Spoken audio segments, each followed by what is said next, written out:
We've been exploring the attitudinal foundations of mindfulness in recent weeks in the sessions, um, and the one that we haven't covered in either the Tuesday or the Thursday sessions, and it's a very important one, is non-judging. It's often kind of spread about that somehow mindfulness is about non-judging, and so maybe it's important to know what this actually means, because it can be a somewhat confusing term, and it's very often misunderstood. So sometimes people will interpret non-judging as to mean that we're not supposed to have opinions, or maybe that the mind becomes blank in some way. Or it can even be construed as kind of just allowing anybody to do what they want with you, to kind of allow any form of, being abused and not having an opinion about that, or not setting any boundaries around that.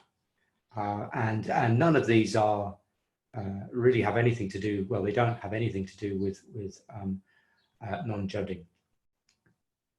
Actually, non-judging is the recognition of how we are prone to evaluate and editorialize, if you like, automatically. It's so ingrained within us that we often don't notice that we're doing it. So it's a really important survival technique, because if you're not able to automatically judge whether a animal is out to get you, or indeed whether it might, be your lunch, then in prehistoric times and afterwards, then you probably wouldn't last very long. So we have been primed by our very histories, our evolutionary histories, to categorize experiences and people and things, everything indeed, in terms of am I going to like it, or am I going to not like it? And if I don't like it, how am I going to get away from it? Maybe it's not even a question, it's just I'm going to get away from it. And if it's something that I like, then how can I get more of it? Or how can I consume it? How can I grasp to it? And this has certain effects. It means that we tend to be buffeted about on the storms of our own biases, because of course these reactions are not actually based necessarily on the facts. They're based on what our bodies have learned from previous experiences. That's how kind of our what are sometimes called instincts are how they are honed. So it's actually not based on the present moment, it's based on history. Very useful, of course, if you're faced with a predator, because you don't have time to sit and cogitate on whether it's going to be dangerous or friendly to you. You need to kind of have a gut feel and to go with that, or maybe an immediate thought if we're a little bit more evolved, and to go with that.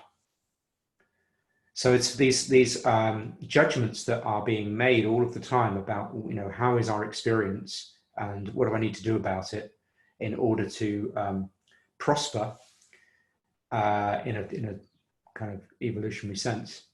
They are very ingrained within us, and this creates all sorts of kind of categorizations of others, kind of other groups, people not like me, and of course in groups, people like me. So we do this in all sorts of ways, and if we're not bringing awareness to it, then we are going to be lost in our judgments. So non-judging doesn't mean not having judgments. It means not judging the judgments. It means noticing and taking the time to cultivate the capacity to see that these are just thoughts and reactions of body and mind that are not necessarily based on the facts. So actually, non-judging is linked to discernment, is linked to a greater capacity to discern what's needed in a particular moment, in situations where it's not just an automatic survival situation. So as we kind of move into perhaps a more complex scenarios, social scenarios, the kind of avoid the predator, get the lunch method becomes less effective.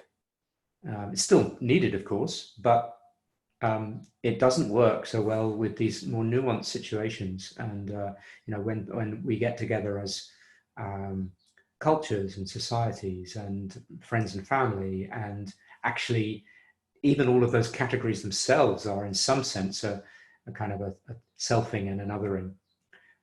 But if we can be alive to that, then we can perhaps relate with them more helpfully. So what does this need then? It needs us to be able to stop.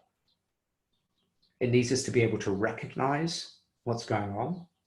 It needs us to be able to stay with what's going on rather than being pulled into the impulses that will pull us into aversion or grasping. And to actually, in this sort of pause of staying, to get interested in what's actually coming up and to be interested in it so that we can actually see what might be true, what might be reality, and what might be projection, or what might be a reaction that's not entirely appropriate to the present moment.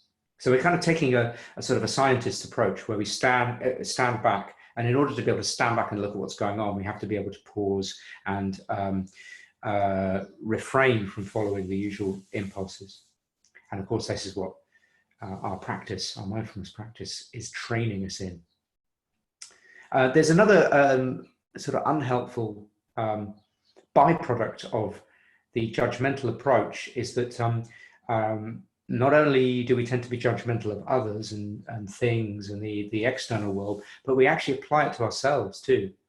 So we start to become, highly critical often of our own experience as a sort of an attempted way of helping us navigate through life. We become the kind of the inner tyrant that's continually barking at us. What should we do and what shouldn't we do, and when have we got it right and when have we got it wrong? And so, by this blaming and self-criticizing, and also what emerges from it, which is often rushing and striving, and we can actually even other ourselves. We kind of actually become disconnected from ourselves and start to treat ourselves as an object rather than a cherished being. So if we can stop and notice this, including noticing the inner critic, then we can actually we create a bigger space in which all of that stuff still happens. And we don't have to try and stop it, but although over time it can start to fade perhaps with lack of use.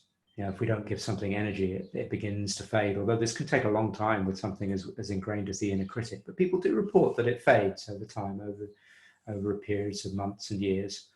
So it becomes quieter, the volume gets turned down, and maybe it's less harsh.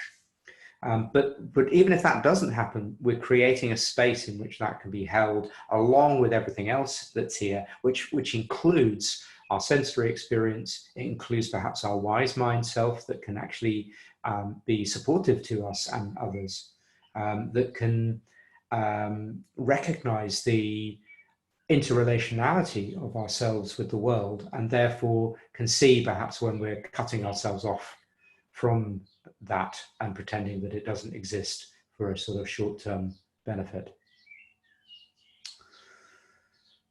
And it starts, this non-judging, as you'll know from having taken a mindfulness course, it starts in the body.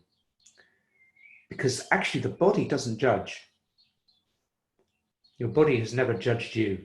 You might have judged your body in terms of that, you know, your mind, your thinking mind may well have judged your body on all sorts of occasions, but your body won't have judged you because it doesn't operate from that discrepancy-based processing mode that our minds do. So by coming into the body and actually resting in the body, relating to the body, we are already connecting in with non-judging. So that's why the body scan is such a helpful practice to begin our mindfulness practice with. It's helpful for all sorts of other reasons as well.